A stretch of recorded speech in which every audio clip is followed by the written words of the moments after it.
देखिए करा कि यदि परसेंटेज का प्रयोग सब्जेक्ट के रूप में हो तो उसके साथ सिंगुलर वर्ब का प्रयोग किया जाता है। यदि परसेंटेज का प्रयोग, जैसे आपने बताया था मैंने 1%, 2%, 3% है, तो मैंने बताया था 1%, 2%, 3%, 4%, 2%, 3%, 10%, 20%, 20%, 30%, 40%। ऑफ के बाद आने वाले नाउन पर निर्भर करता है। अगर पीसीएन रहेगा तो प्लूरल वर्ब, यूसीएन रहेगा तो सिंगुलर वर्ब, मैंने बताया था उसमें। लेकिन यहाँ कह रहा कि यदि परसेंटेज का प्रयोग रहे सब्जेक्ट के रूप में तो उसके साथ कैसा वर्ब आएगा? सिंगुलर वर्ब आएगा। कैसा आएगा बाबू? सिंगुलर वर्ब का प्रयोग किया जाता है। कैसा वर्ब का प्रयोग होता है? सिंगुलर का।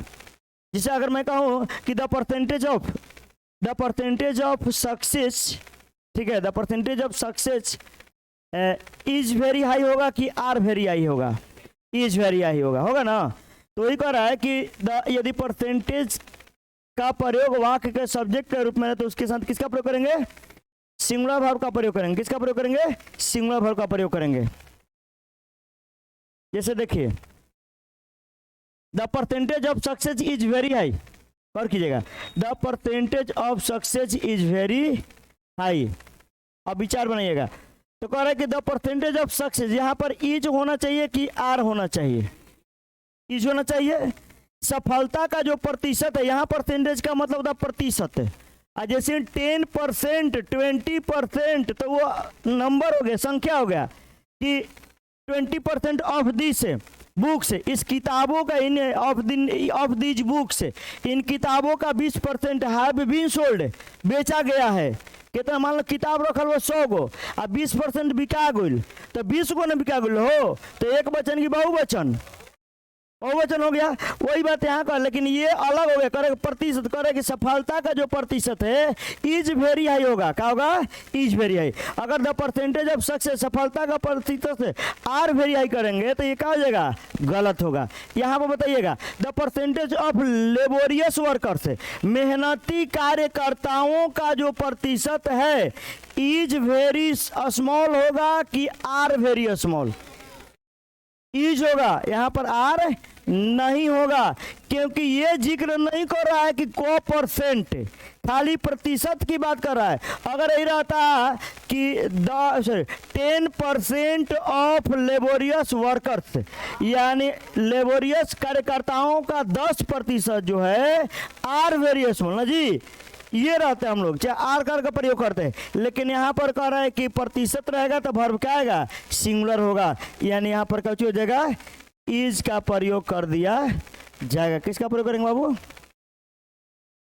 इज का प्रयोग होगा, ठीक ना। यहाँ पर इज होगा, आर गलत होगा। एग्जाम्पल डाल लीजिए आप लोग, थोड़ा सा आगे बढ़ते हैं। Rule number 43, more than one के बाद, देखिए रूल मोर देन वन के बाद SCN, SCN समझे तो जा, singular countable noun. More than one के बाद SCN का प्रयोग किया जाता है, सिंगुलर काउंटेबल नाउन का प्रयोग किया जाता है, और उसके साथ सिंगुलर वर्ब का प्रयोग किया जाता है। और उसके साथ किसका प्रयोग किया जाता है? सिंगुलर वर्ब का। यानी एक चीज में हम लोग सीधा जानेंगे कि मोर देन वन के बाद जो आएगा SCN आएगा, और वर्ब क्या आएगा? सिंगुलर वर्ब आएगा। क्या आएगा बाबू? सिंगुलर वर्ब आएगा। क्लियर है ना? मोर देन वन के बाद क्या आता है? SCN।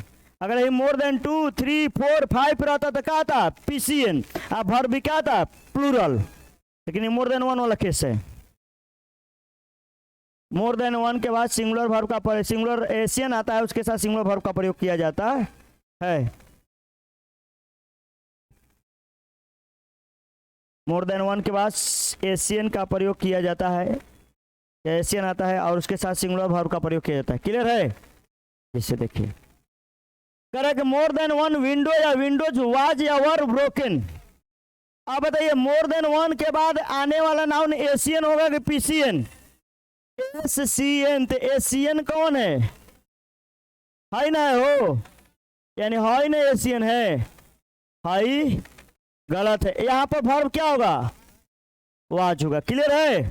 यहाँ पर बता सकते हैं मोर देन वन डोर होगा कि डोर्स? ये गलत है, ये सही। वर्ब क्या होगा?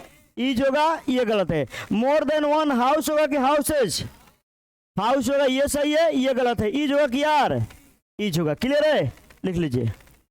मोर देन वन के बाद आने वाला नाउन या प्रोनाउन क्या होता है?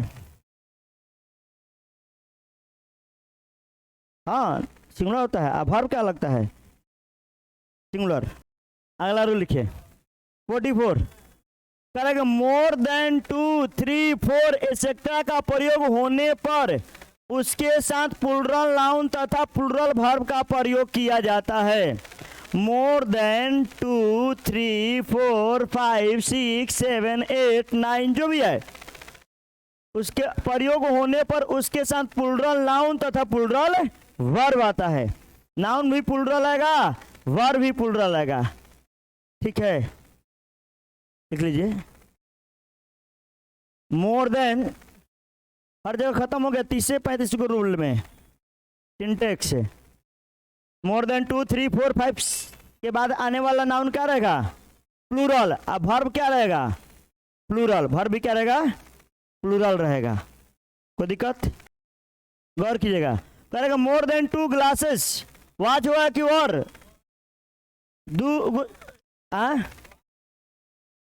एगो ना दूगो से अधिक है। तो अब बताइए यहाँ पर ग्लासेज होगा, प्लूरल आएगा, वर होगा, वाज नहीं होगा। यहाँ पर मोर देन 5 है, बुक होगा कि बुक्स से?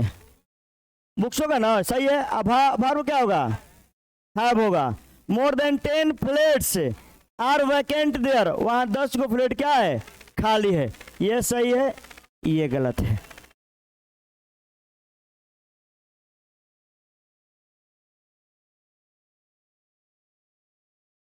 मोर देन 2 3 4 5 के बाद क्या आता है?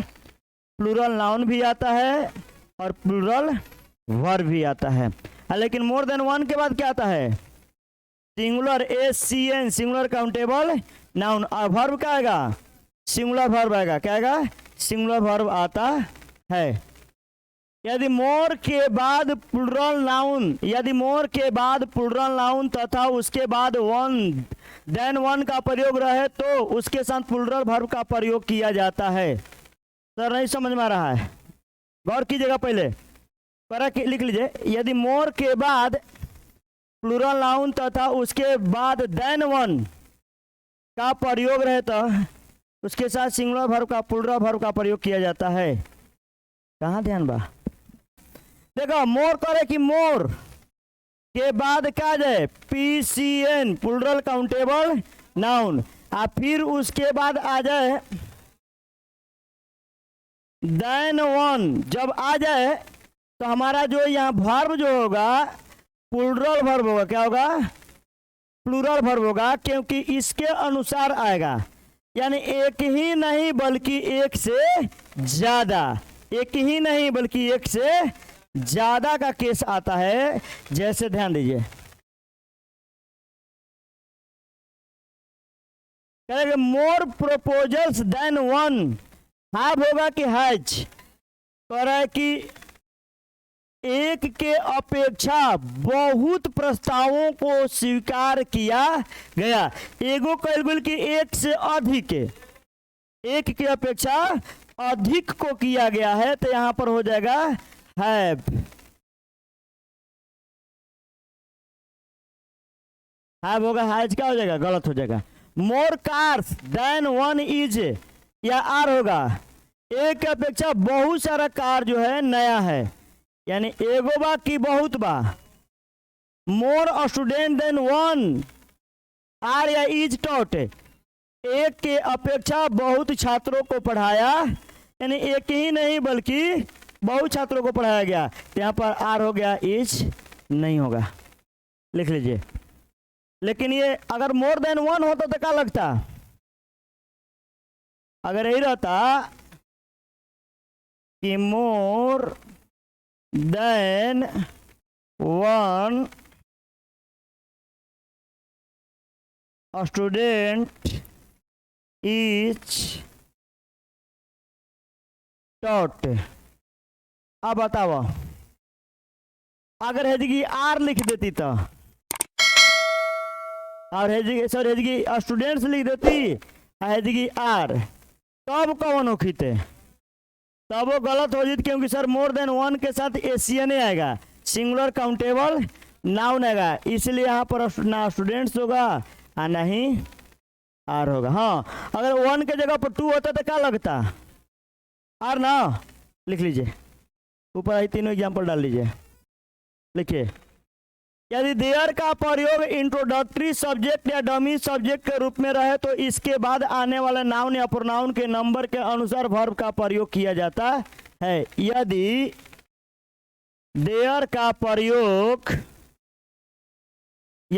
का प्रयोग इंट्रोडक्टरी सब्जेक्ट या डमी सब्जेक्ट के रूप में रहे तो इसके बाद आने वाला नाउन या प्रोनाउन के नंबर के अनुसार वर्ब का प्रयोग किया जाता है। अच्छा, इंट्रोडक्टरी समझ रहे हैं, सब्जेक्ट या डमी सब्जेक्ट, ए लिखा इंट्रोडक्टरी या डमी सब्जेक्ट। डमी मोबाइल का नाम सुने हैं का?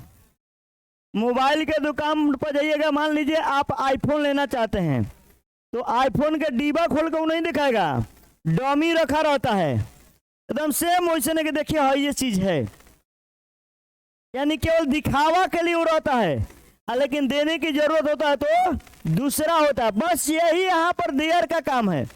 देयर जो है सब्जेक्ट के रूप में दिखावा का काम करता है, लेकिन उसके बाद जो नाउन या प्रोनाउन होता है वो मेन रहता है, जो नाउन रहता है वो मेन रहता है, न कि देयर रहता है। देयर केवल किसके लिए रहता है?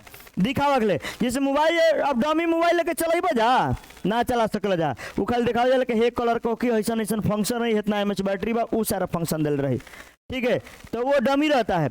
अब देखिए, कभी कभी शीशा के डिस्प्ले में देखना ना, ढेर सारा मोबाइल लगाया रहता है, वो सब डमी होता है। क्या होता है? डमी। उसी तरह से इस प्रकार के सेंटेंस में जो देयर जब सब्जेक्ट रहेगा तो देयर जो सब्जेक्ट रहता है डमी सब्जेक्ट होता है।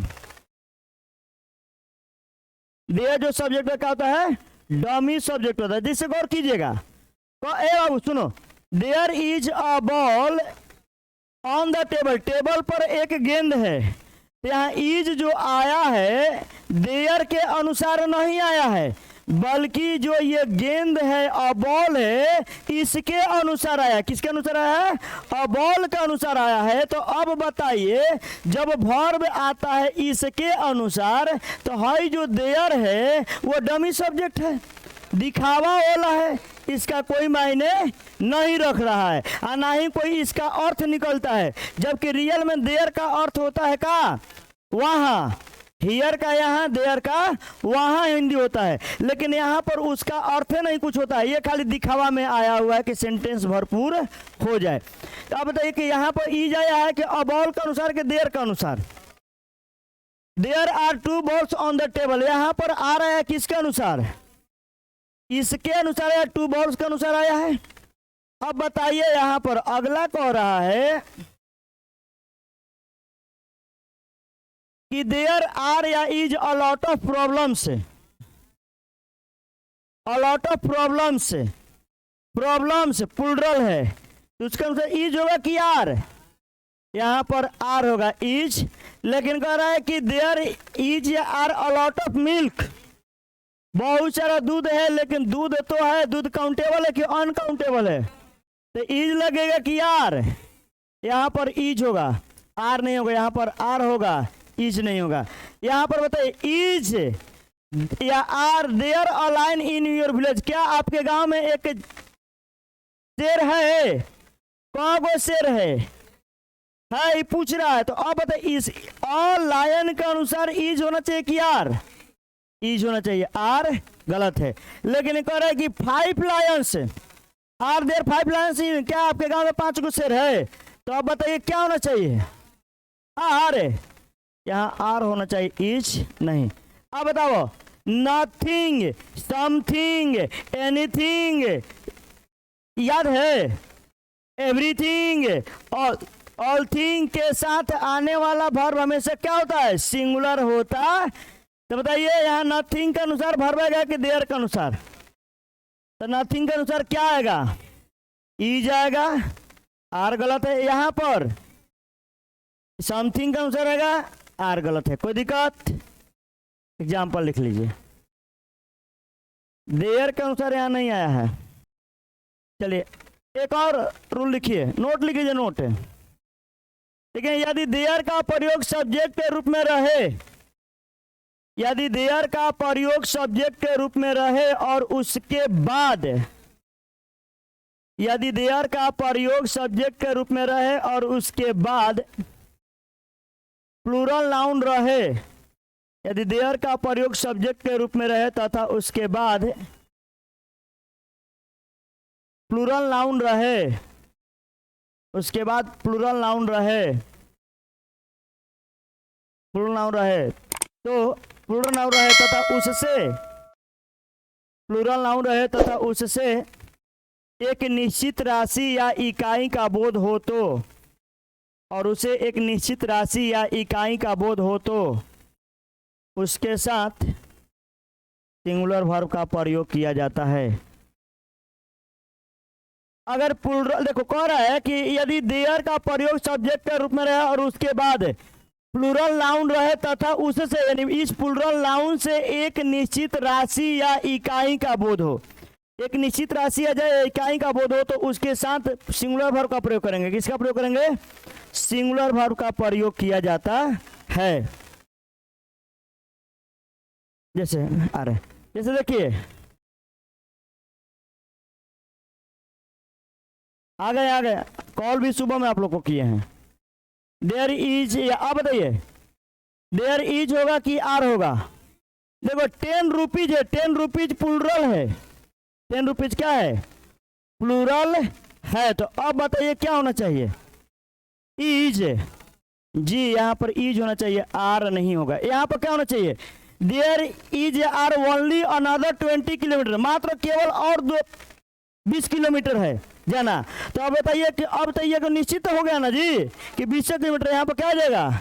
इज होगा। और यहाँ पर bread and butter for breakfast क्या होना चाहिए? इज, आर नहीं होगा। कोई दिक्कत?